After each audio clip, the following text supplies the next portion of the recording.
Okay, well, I think there were quite a few interesting current trends at the moment in educational technology, most of which has lots of value, obviously, in ELT. I would say that the flipped classroom seems to have a lot of interest from people. I remember when I first came to IATEFL in 2013, there were lots and lots of sessions on the flipped classroom. I haven't seen as many this time around, but it's certainly something which has proved interesting.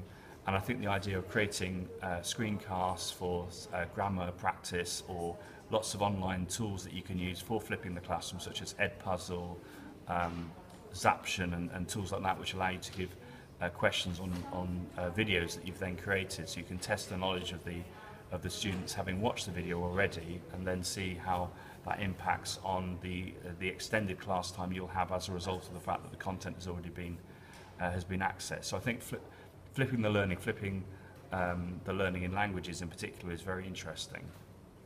I also think the whole bring your own device trend is also very interesting. I think there's a few issues around the idea that there's a few assumptions associated with bring your own device. For example, one of the assumptions is that the young learners who bring in their device, they know how to use it. That's one thing, which is not a given at all.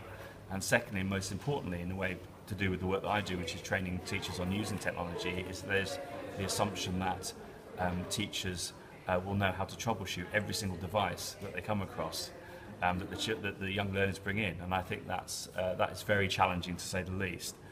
Having said that, the way things seem to be going to facilitate bring your own device policy is having lots of tools working in the browser, which is great because it means that you can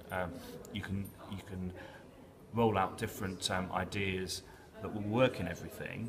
If you have obviously a browser on your device, but then the issue with that is it requires a good internet connection, which is certainly not the case in some countries, or some schools don't have a good internet connection. And personally, I really like being able to use dedicated apps which work offline but allow you to do interesting creative things, and the iPad I think is brilliant for that. I think Google Docs and Google Slides and Google Tools in general are very, very good for collaborative tasks, and I've been very much exploring Chrome extensions and things like that. But again, those don't work on iPads, but you can have Google Docs etc. on an iPad, but it doesn't have all the same functionality, and it's just trying to work out what works on what and making coherent training that works as a result of that. And that's the big challenge that I have all the time. So I think bring your own device and flipped learning are certainly some of the current trends, as well as social media and Twitter and things like that, and how people are connecting with each other.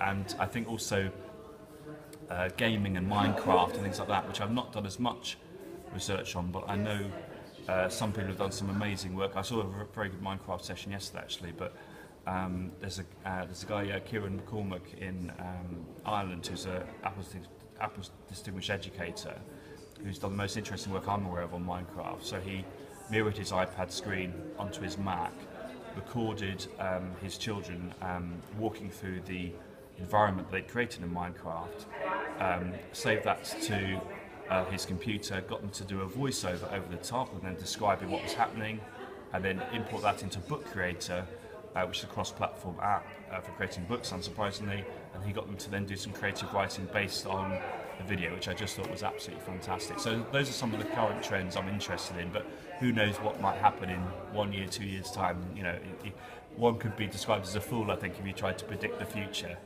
because who knows. Thank you.